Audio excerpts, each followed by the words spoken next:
long before houses or rooftops, the sky began to darken. The first drop fell onto ground that had waited long for rain. A prehistoric man looked up, sensing something unlike any ordinary storm. He knew this was no ordinary rain. He quickly signaled to the others. His small group hurried, animal hides raised over their heads against the rain. In the distance waited a shelter they knew well, a cave on the hillside.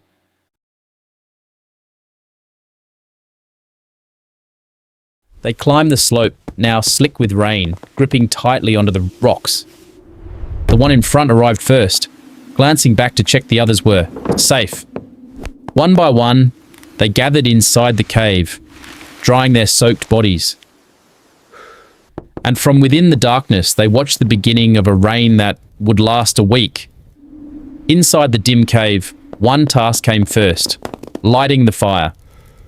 With fast, patient friction of wood, they coaxed an ember from dry tinder.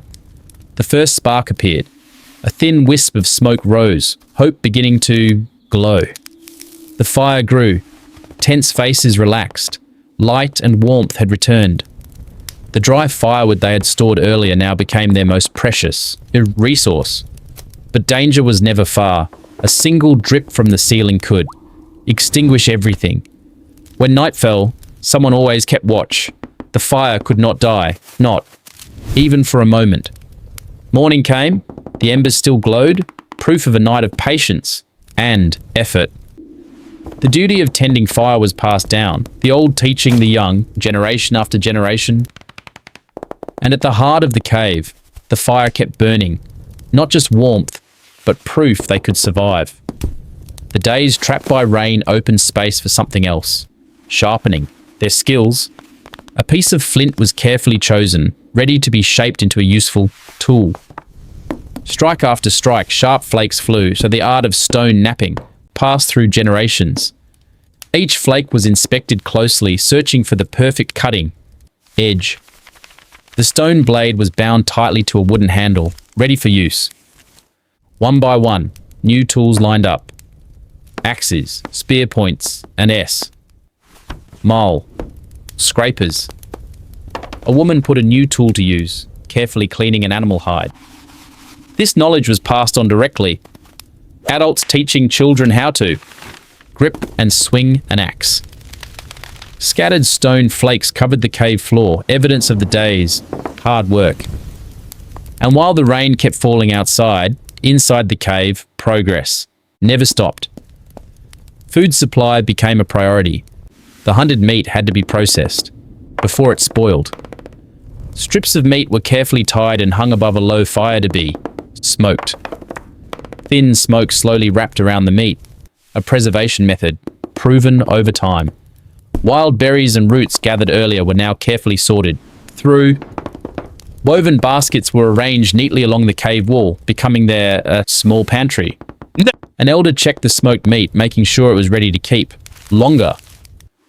A young child helped too, sorting berries together with his mother by the fire. A storage corner took shape, neat and organized, the result of the whole group's effort. A piece of smoked meat was tasted, proof that their effort had paid off. This was more than survival. It was the beginning of planning for the future. Amid the endless cold rain, someone looked at a blank cave wall differently. Small bowls of ochre and red pigment were prepared, fingers ready to begin telling a story. The first stroke touched the stone. Line by line, the shape of an animal emerged. The painting of a bison began to take form, born from the memory of a successful hunt. A woman helped grind ochre stone into fine powder, a precious source of pigment. A herd of bison and a hunter with a raised spear now decorated the cave wall. The artist stepped back, gazing at his work with pride. Their story, now etched in stone. A young child added his own small handprint beside the larger painting. The whole group gathered, gazing at the wall that now told the story of who they were. This was not just a way to pass time, it was the beginning of human art.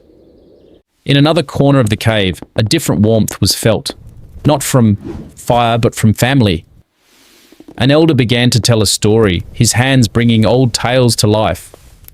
A child's eyes sparkled, captivated by every word the elder spoke. A couple sat close together, sharing warmth beneath a draped animal hide. Two young children played quietly, a small bone toy their companion on. A rainy afternoon. A grandmother gently smoothed her grandchild's hair, a simple moment of tenderness. The small family gathered close, sharing warmth beneath layers of animal hide. A father guided his child's hand, teaching him how to hold a small carving tool. A child fell fast asleep near the fading embers, tucked in with care. And the whole family rested together, safe and warm, while the rain continued outside. Morning came and a gap at the cave entrance became clear. Wind and water were seeping in. Stones were gathered one by one, sorted by size to reinforce the wall. With full strength, flat stones were stacked to form a low, wind-blocking wall. Long branches and reeds were gathered, ready to be woven into an additional barrier. Branch by branch, a woven screen took shape, the work of patient, skilled hands. Together, the woven screen was lifted and set into place against the stone wall. Moss and dry leaves were pressed into small gaps, adding another layer of protection. A young child helped too, handing small stones to his father one by one.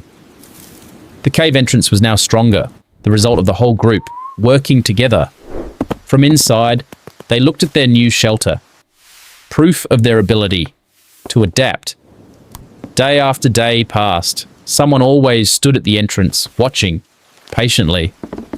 Water kept dripping from the rocks outside, forming a slowly growing puddle. An elder read the signs of nature, the wind's direction, the shape of clouds, signs only he understood. A small puddle reflected the grey sky, its ripples still forming across its surface. Together with the elder, a woman gazed toward the misty horizon. The rain-soaked landscape lay quiet. Even the birds had not yet returned. A hand reached outward, feeling directly how hard the rain still fell. A small bird landed briefly, shaking rain from its feathers. A sign. Life was returning. The elder pointed toward a break of light in the grey clouds, a small hope.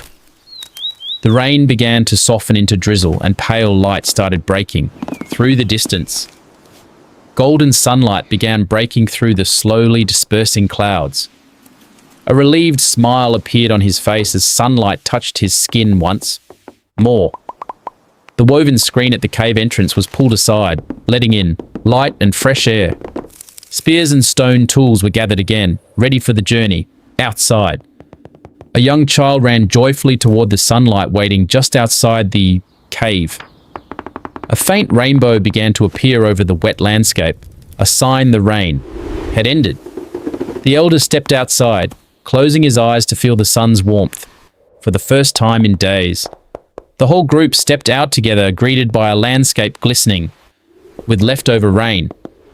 Fresh green shoots emerged, glistening in the sunlight, a sign of new life. Standing on the hill, he looked over the landscape now alive again, his family beside him. He walked across the rain-soaked plain, spear in hand, ready to hunt. Once more, a woman drew water from a swollen stream, the result of a week of rain. A herd of deer was seen grazing peacefully again on the fresh green hillside. With spear ready in hand, he began tracking his first hunt after the rain. A young child played happily in a puddle, laughter filling the morning air. The elder sat outside the cave, carving bone while watching his family return to their routines.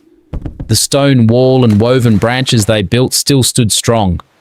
Witness to the rain they survived. A couple stood on the hilltop, gazing at the valley now bathed in golden light. The whole family walked together away from the cave, stepping into a new day. That week of rain was not a disaster that broke them. It was time that taught them to survive, to create, and to grow stronger.